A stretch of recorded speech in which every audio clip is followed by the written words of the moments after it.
எங்கே நயன்தாரா? நீங்கள் 10 தாரா, 12 தாரா, 20 தாரா, 50 தாரா போயிடுச்சு. நான் ஒரு 9 தான். ராஜா விட்டு கண்ணுக்குட்டி. ராஜா விட்டு கண்ணுக்குட்டினாலே திரைத்துறையில் அங்கே நிறைய பேர் பார்த்துருக்கோம். அந்த கண்ணுக்குட்டியை கரெக்டாக வளர்க்கணும். கரெக்டாக வளர்த்தா தான் அது சிங்கக்குட்டியாக மாறுதா இல்லை பன்னிக்குட்டியாக மாறுதான்ட்டு வரும். தளபதி கொஞ்சம் சுமாராக பண்ணிட்டாரு வச்சுங்களேன், கைது பண்ணிடுவாங்க. அப்போ உங்களை சொல்ல சார், சாரும் சொல்கிறதா அங்குன்னு சொல்கிறதா, அது வேற குழப்பமா இருக்கு. என்ன சொன்னாலும் பயமா இருக்கு. அப்பான்னு சொல்கிறதா உறவுல சொல்ல முடியல. இப்போ எல்லா பக்கம் ஆப்பு வச்சுட்டாங்க. புதுசாக ஒன்று கண்டுபிடிக்கணும். அனைவருக்கும் வணக்கம். ராஜா விட்டு கண்ணுக்குட்டி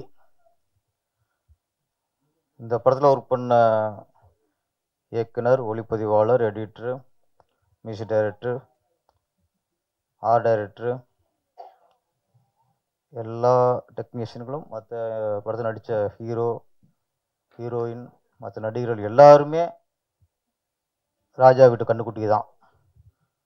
ஏன்னா அந்த படத்துக்கு ப்ரொடியூசர் பேர் ராஜா தான். அங்கே உறுப்பினர் எல்லாருமே ராஜா வீட்டு கண்ணுக்குட்டி தான். இதில் கதனை காயத்ரியை முதல்ல பாராட்டணும், வாழ்த்தணும். ஏன்னா சினிமாவில் இன்னைக்கு இல்லாமல் போனது நன்றி. அவர் அழகாக தான் இருக்காங்க. அவங்க இருந்தாலும் என்னை படத்தில் அழகாக காட்டின கேமராமேன் மேடை கிடைச்சாங்க பற்றிலா. இப்போலாம் படம் முடிஞ்சிட்டா இப்போ யாரையும் மதிக்கிறது இல்லை. இப்போலாம் வெட்டி அடிச்சு. அப்போ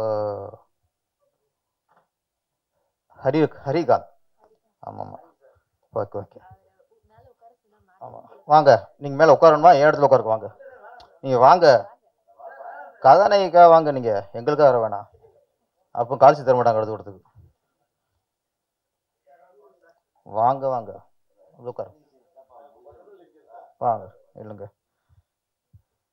ஏன்னா அந்த மனசு, ஏன்னா சில எங்கே ஒரு நல்ல மனசு வெளிப்படுதோ அது இந்த காலத்தில் பாராட்டிடணும். ஏன்னா அதான் இல்லை இப்போ. அதில் காயத்ரி வந்து அந்த நன்றியோட விசுவாசத்தோட கேமரோட மேடைக்கு அழைச்சது ரொம்ப ரொம்ப நன்றிம்மா. ஏன்னா கேட்டால் அபூர்வமாக இருக்குல்ல இப்போலாம் அந்த மாதிரி விஷயங்கள்லாம். அது மாதிரி கேமரா சாதாரண ஆளுகள் இல்லை. அவங்க அப்படியே லைட்டிங் பண்ணுவாங்க, எல்லாம் பண்ணுவாங்க. ஹீரோ நடிப்பார், வில்லன் நடிப்பார், அப்படியே கொஞ்சம் லெஃப்ட் ரைட் அடிப்பாங்க.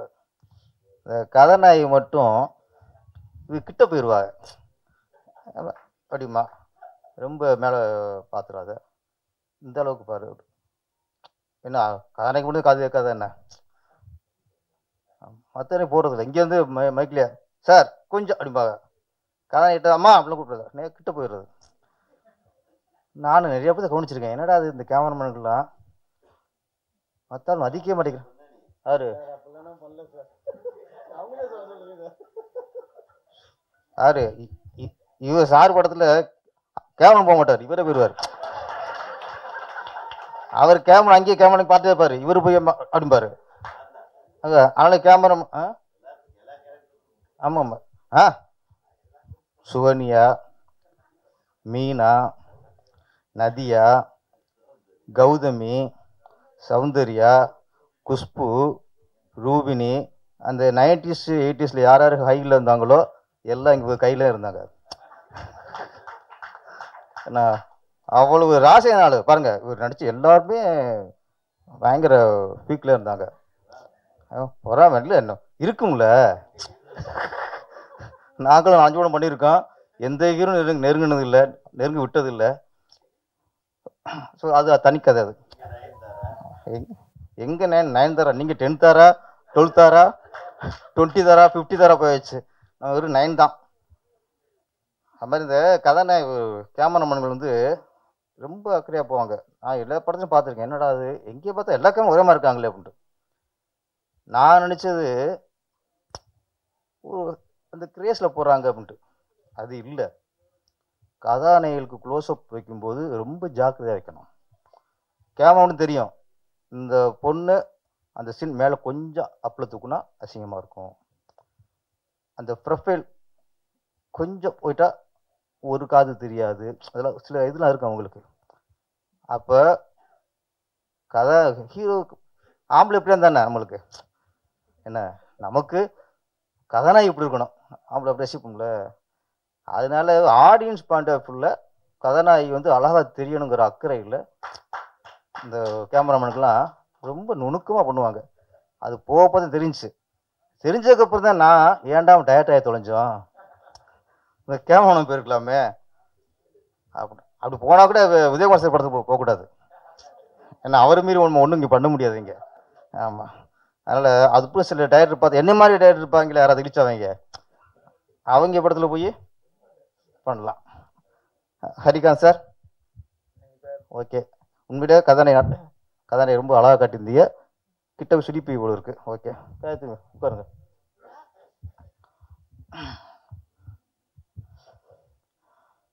ராஜா விட்டு கண்ணுக்குட்டி. அடுத்து ராஜா விட்டு கண்ணுக்குட்டி மியூசிக் டைரக்டர் டைசன் ராஜ்.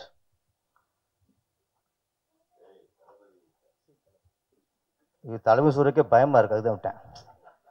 யார் நினைப்பாங்கன்னு தெரிய மாட்டேங்குதுல. இப்போ நம்ம நாட்டு தளபதி கொஞ்சம் சுமாராக பண்ணிட்டாரு வச்சுங்களேன், கைது பண்ணிடுவாங்க. அப்போ உங்களை சொல்ல சார், சாருன்னு சொல்கிறதா அங்குன்னு சொல்கிறதா, இப்போ அது வேற குழப்பமாக இருக்குது. என்ன சொல்லணும் பயமாக இருக்குது. அப்பான்னு சொல்கிறதா, உறவுல சொல்ல முடியல. இப்போ எல்லா பக்கம் ஆப்பு வச்சுட்டாங்க. புதுசாக ஒன்று கண்டுபிடிக்கணும். சார் யார் அந்த சாருன்றாங்க, அங்கிள்னா அது வேற மாதிரி டோனில் சொல்லிடுறாங்க, அப்பா என்னான்னு சொல்ல முடியல. அதனால் இதுக்கு ஒரு புதுசாக ஒன்று பொதுவாக தலைவர்னால ஏகப்பட்ட தலைவர் இருப்பார். திருமண பக்கம்லாம் தலைவர். ஆமாம். இயக்க சங்க தலைவருக்கு ஒரு தலைவர், யாரை சொல்லி தெரியாமல் போயிடும். ஆனால் அதுக்கு ஒன்று யோசிக்கணும். இருந்தாலும் ராஜா விட்டு கண்ணுக்குட்டி சொல்லிடுறேன், இசை தளபதி. ஆமாம், டைசன் ராஜ். அவர் பாட்டு 3 சூப்பர், ரொம்ப நல்லா இருந்துச்சு. ஏன்னா இசையை இப்போ நிறைய பாட்டு கேட்குறோம். ராஜன் சார் சொன்ன மாதிரி சிலது தான் இனிமையாக வரிகள் புரிந்து நம்ம ரசிக்கிற மாதிரி கேட்குற மாதிரி இருக்கு. அப்படி பாட்டு தான் அந்த 2 டியூட்டுமே சூப்பர். அந்த கரகாட்ட சாங்கு இன்னும் சூப்பர். அது ஏன்னா இங்கே ஊரில் பார்க்குற மாதிரியே இருந்துச்சு. ஆனால் அப்படியா சரி கலந்து தான் அதுக்கு அது கரகம் வைக்கல, அவ்வளோதான். மற்ற எல்லாமே இருந்துச்சு. மற்ற எல்லாமே இருந்துச்சுன்னா வேற மனுச்சிடாதியா. எங்கள் தலைவர் இருக்காரு, ஐயோ பார்க்காம விட்டோமேனு பாரு, ஏன்னா வரல அவர். எல்லாம் இருந்துச்சு. ஐயோ விட்டு திருப்பி போட சொல்லிடுவார். டைம் ஆகி போயிடும், சாப்பாடு டைம் ஆகிடும். அந்த காஸ்டியூமு அந்த கெட்டப் எல்லாமே அந்த மாதிரி இருந்துச்சு. ஆமாம். இந்த ஒரு காலத்தில் எப்போ இந்த மைக்கு இந்த ஒளியன் ஒளி இது இல்லாமல் அப்போ தெருநாடு மூடுவாங்க கிராமங்களில். வெறும் கொட்டை தான் போட்டிருப்பாங்க. அப்போ அரிச்சந்திர நாடகம் வள்ளியம்மன் நாடகம்லாம் நடக்கும். இப்போ மைக் இருக்காது, கூட்டம் எங்கேயோ இருக்கும். வெறும் அந்த இவங்க வெறும் வேலை இந்த கொடுக்குற சவுண்டு எங்கேயோ இருக்கும், கேட்கணும். அடுத்த ஒரு கேட்கும். அப்போ தான் மைக்கில் காலத்தில் எங்கேயோ இருக்க மக்களுக்கு கேட்கணும் மட்டும் கத்தி பாடுவானுங்க. இதில் கத்தினா பெருசாயிரும், சம்போ மகாதேவாமா அடுத்த ஊருக்கே கேட்கும். ஓகேயா, அப்போ மைக்கு இல்லை. அதனால நம்ம சத்தம் போட்டு பாடி அங்கே கேட்கணும். இப்போ எங்களுக்கு என்ன தொல்லை, உங்களுக்கு மைக்கில் என்ன சவுண்டு இங்கே ஏற்றிறான். ஜாகோர் சங்க சார் அந்த தமிழன் நம்மளுக்கு பயமா இருக்கு. வென்றே சொல்ல போறானே திருக்கிறான் இந்த பின்னாடி. அவன் கரெக்டாக இந்த இன்ஜினியர் மாதிரி அப்படியே எடுத்துட்டாப்ல. எனக்கு அவ்வளோ சவுண்ட் வரும்னா அப்படியே இது பண்ணிட்டாப்ல. இன்னைக்கு ரெக்கார்டிங் தட்டு எத்தனையோ சவுண்ட் வந்துருச்சு. டிடிஎஸ்ங்கிறாங்க, டிஜிட்டாங்க, எவ்வளோ வந்துருச்சு. இப்போ ஏன் கத்துறிய? நீங்கள் மெல்ல போனால் கேட்கும்ல. தொண்டை கட்டி நம்மளாம் வெளியே நம்ம சும்மா பாட முடியாது பாட்டு. அப்படியே இருக்குது. அப்படி இருக்க காலகட்டத்தில் அழகா மென்மையா ஒரு 3 சாங் நல்லா கொடுத்துருக்காரு. வாழ்த்துக்கள் சார். ராஜா விட்டு கண்ணுக்குட்டி. ராஜா விட்டு கண்ணுக்குட்டினாலே திரைத்துறையில் அங்கே நிறைய பேர் பார்த்துருக்கோம். அந்த கண்ணுக்குட்டியை கரெக்டாக வளர்க்கணும். கரெக்டாக வளர்த்தா தான் அது சிங்கக்குட்டியாக மாறுதா இல்லை பன்னிக்குட்டியாக மாறுதான்ட்டு வரும். அப்போ அது கண்ணுக்குட்டி தான் இருக்கும்.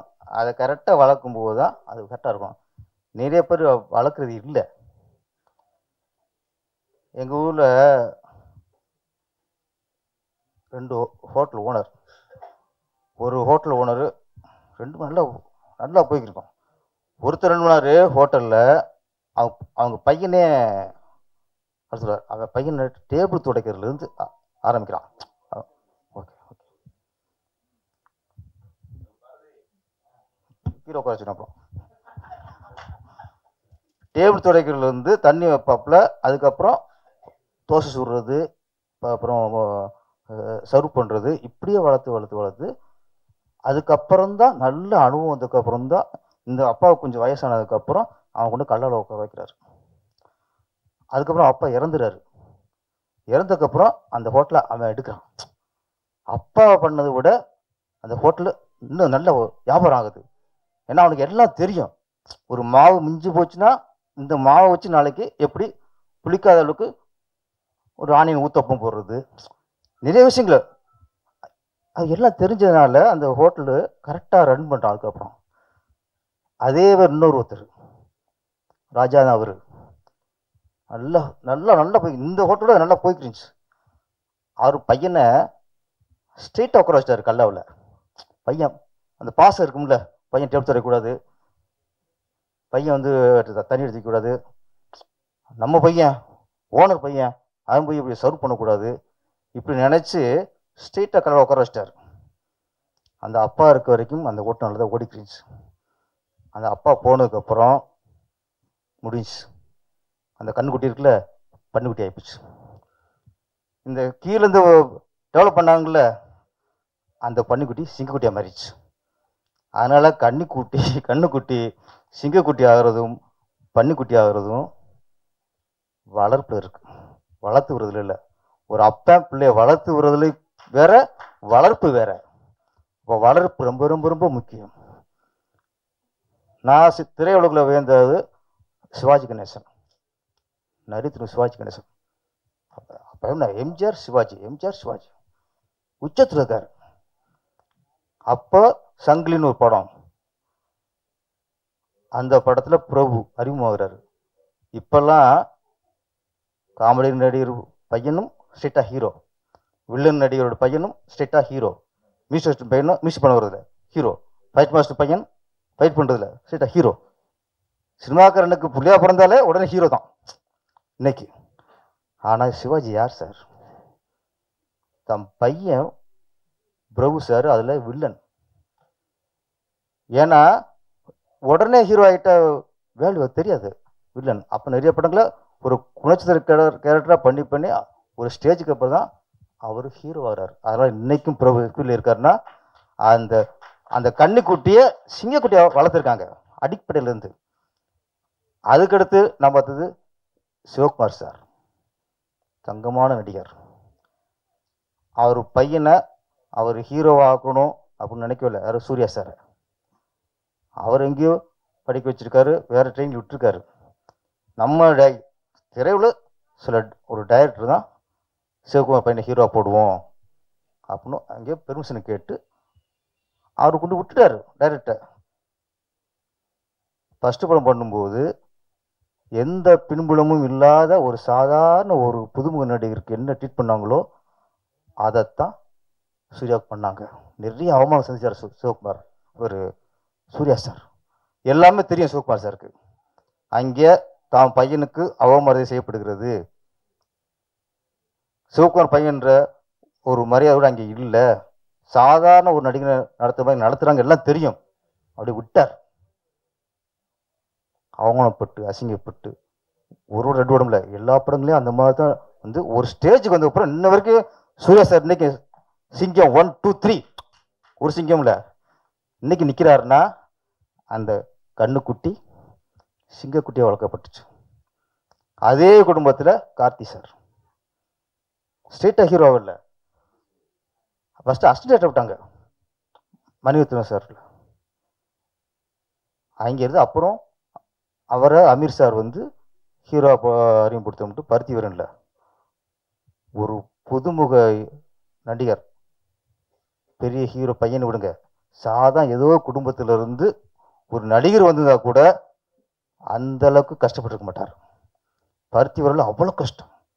வெயில ஒரு ஒரு 2 hours 3 hours வெயில் நிற்க வைப்பாங்க. அவ்வளோ கஷ்டப்பட்டாங்க. சிவகுமார் சார் கண்டுக்கவே இல்லை. ஏன்னா இந்த கண்ணுக்குட்டி ரெண்டு சிங்கக்குட்டியாக மாறணும். சிவகுமார் பையங்கிறதையுமே அது எந்த ஹெல்ப்பும் பண்ணலவர். அதனால தான் அவர் ஒரு சிறுத்தையாக மாறிட்டார். அவர் சிங்கமாக மாறினார், இவர் சிறுத்தையாக மாறினார். இது வேங்கை சிறுத்தை சிறுத்தை சிறுத்தை. இன்னைக்கும் இன்னைக்கு சூர்யா சாருக்கு இன்னைக்கு இருக்காரு. கார்த்தி சார் இன்னைக்கு உச்ச நடிகராக இருக்காரு. பிரபு சார் இன்னைக்கு இருக்காரு. காரணம் வளர்ப்பு முக்கியம். நம்ம பையன் நம்மளே ஒரு காரில் அனுப்புவோம், நம்ம ஒரு கேரவன் கொடுப்போம், நம்ம பையனுக்கு தனியாக ஒரு மேக்கப் பண்ணி வைப்போம், நம்ம பையன் தானே, நம்ம யார் பெரிய நடிகர் தனியாக ஒரு காஸ்டியூமர் தனியாக வைப்போம், நம்மளோட பையனுக்கு தனியாக கேரியர் அனுப்புவோம். இதெல்லாம் சிவாஜி சார் பண்ணல, சிவகுமார் சார் பண்ணல. என்ன சார்? சிவகுமார் சாரோட family friend Udayakumar sir. Udayakumar sir உண்மை அது. அப்போ ராஜாவா இருக்கலாம், ராஜாவோட கண்ணு கூட்டி தான் பார்த்து வளர்க்கணும். ரொம்ப பார்த்து வளர்க்கணும். உடனே தூக்கி மேலே வச்சுட்டீங்க, முடிஞ்சு. அவன் வாழ்க்கை முடிஞ்சு, அவனை நம்பி இருக்குதும் முடிஞ்சு. அதனால இந்த ராஜாவோட கண்ணு குட்டி ரொம்ப சிறப்பா, அது ஹீரோ சிலம்பரசன், ஆதிக் சிலம்பரசன். அவர் டிஆர் சிலம்பரசன், இவர் ஆதிக் சிலம்பரசன். ஆமாம், அந்த கிராமத்து மனவீசிய ஒரு முகம் நடிச்சிருக்கீங்க சார், நல்லா பண்ணியிருக்கீங்க, வாழ்த்துக்கள். அந்த இன்னொரு கதாநாயகியாகவும் நல்லா பண்ணியிருக்காங்க. ஆமாம், இந்த படத்தில் எல்லாமே ராஜோட கண்ணுக்குட்டி. இந்த கண்ணுக்குட்டி எல்லாருமே நாளைக்கு சிங்கக்குட்டியாக மாறணும். மியூசிக் டைரக்டர் பெரிய லெவலில் நல்லா பண்ணுறீங்க சார். நல்ல ஒரு தரமான மியூசிக். எனக்கு 80s 90s கேட்ட அந்த ஃபீல் வந்துச்சு. இந்த மொத்த டீமும் மிகப்பெரிய வெற்றி அடைய என்னுடைய வாழ்த்துக்கள். நன்றி, வணக்கம்.